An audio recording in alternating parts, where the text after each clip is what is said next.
Right, I'm going to do a little review of the growing season I had this year, and a bit of review of what I've done in the garden. And I'm going to put at the end of it, I'm going to see if I can find what photographs are taken from January right through to the present, and just put a little compilation photographs at the end of this video, and just show you how the garden's changed. And I might even put a few photographs of like earlier on as well, like from 2007 onwards. I think I've already got a video, so I might do a link to that instead, and to show you how things have changed. Because basically this was all grass at one point, and it was this high, grass and rocks and clay. I had to dig it all out, and then I put all the soil into the edges, and built up the size of the stone circle up there, and raised the soil line at the top by over a foot, because it was only about 2 to 3 inches of soil and then just rocks. So I did all that, and then down here I put all, this is what I've done recently, well this year anyway. So I've done all this screening up here. It's cost £16 and 5p, which is really cheap. And then I painted all the fence, you can see there, all the way around this year. Trimmed all the bushes, trying to let as much lighting as possible where I needed it, and create like the forest type floor down here in the raised bed area. So there's a lot going on now.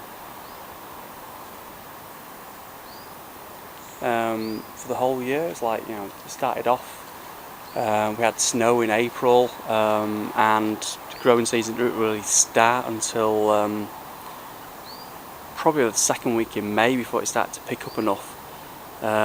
It was June before some trees got blossom on them, so just well delayed. Other trees had like blossom like in May time, but it's just a lot didn't happen what should have done at the right times. All these fruit trees here on this side, so you got the pear, another conference pear there, got opal plum, russet apple, and a Victoria plum up there. Not one bit of fruit. This apple tree, not one bit of fruit. The soft fruit was loads. Got of strawberries and blackberries. I got tons. I got loads of black currants. The pear tree here, the conference pear here, which is very mature, got about 10 pears, which is the most I've ever had off it.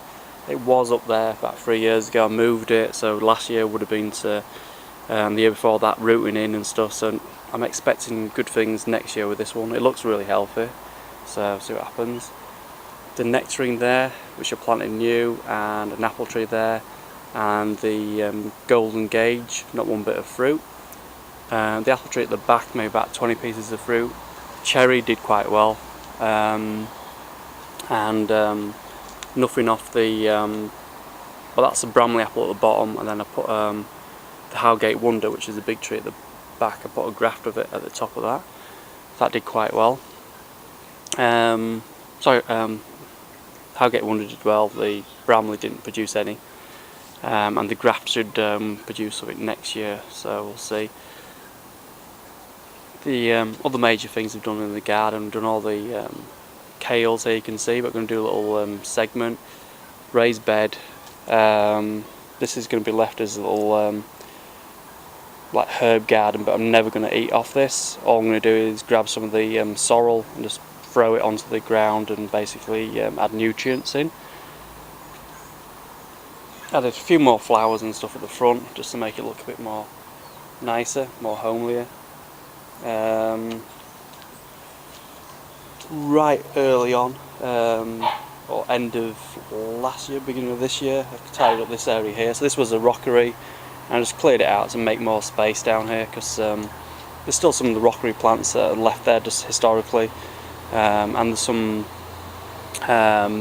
what else is there? Some mint as well comes up occasionally there, but it's very little light, and because of the overhanging trees as well, sometimes they don't get much moisture there, but for rocky plants it's alright, it does okay, just for a little bit of colour. And you know, the other things as well for this year, so I mean I had problems with the late frosts and such like, and you know, but from mid-May, or definitely like from the growing season of tomatoes and runner beans, from June onwards, it was unbelievable. But what I did wrong this year, thinking, oh, I just want to get the fruit and veg and this and that, I planted loads of runner beans early, and the courgettes just filled up every available space to get as much as possible, not thinking the growing season was going to be as long as it was. And I would have done a lot better maybe doing the runner beans and the courgettes spread out, so like, you know, plant out a couple of courgettes or runner beans beginning of June, mid-June, end of June, even first couple of weeks in July, because I mean the growing season's still going now for another few days I reckon. You know, a good growing season anyway, where temperatures above 7 degrees at night and 16 degrees during the day, so that's even really good temperatures for grapes. And it was on the news as well that the grape harvest for England this year is going to be 10 times more than last year, so it's going to be really good, because the growing season has been unbelievable. So grapes generally grow really well when it's 16 degrees or more, and it's been like that from yeah, first week in June non-stop, so it's good. It hasn't really dropped down, and been plenty of like sunlight as well. Even on the colder days there's been quite a bit of sunlight, and when the rain has come, it's come down really heavy. And it's, you know, the other thing as well this year is for the pests. There's been very few pests. I've had no problems with wood pigeons hardly, and what I've been doing is spraying with just garlic and water, sometimes garlic water, vinegar and bicarbonate, and that's basically to stop fungal diseases and to deter the pigeons. And the other thing as well is that I've had very little pests as well. I had any greenfly problems, slugs and snails, very minimal. I used a few slug traps at first, but then I just didn't like the idea of it, so I've just been transferring slugs and snails to the front garden, where I'm not bothered about them, just throw them there. They can live out there as long as they want. But you know, to have no pests like that is absolutely brilliant. The one problem I had, and it's to do with the cabbage white butterfly, is they've been landing on my kales. I haven't really got any other brassicas. I think I've got one other broccoli up the top, and you know, they've been landing on those and basically laying their eggs and destroying some of the leaves on that. But they've been combating that with a little bit of garlic spray, but when it rains it doesn't work too well. And I've also been combating it by picking off the leaves as much as possible, so they haven't got nowhere to lay on.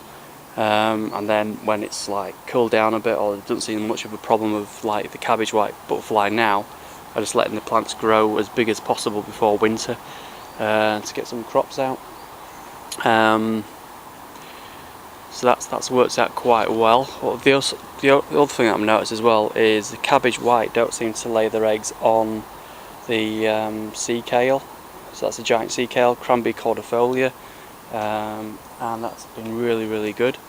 And it means that I've been able to get a decent crop out of that. So that's the Cranberry cordifolia, so letting that grow, and that's doing really well.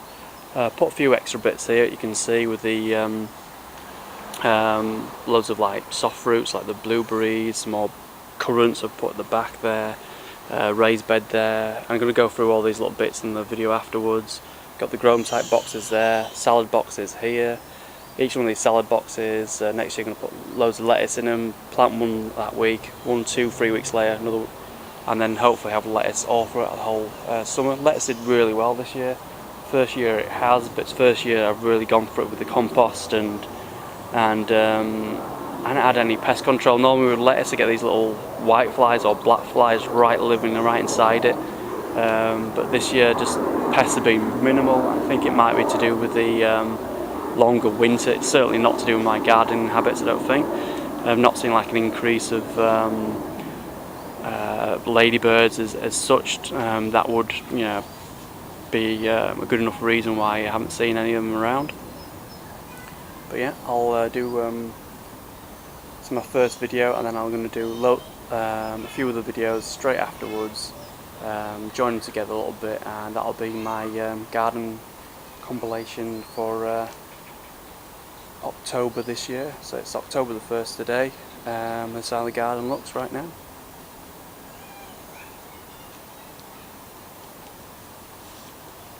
Okay, so a few more videos after this, but all to do the same thing, what I've been doing this year, and hopefully I'll put some compilation of photographs afterwards as well.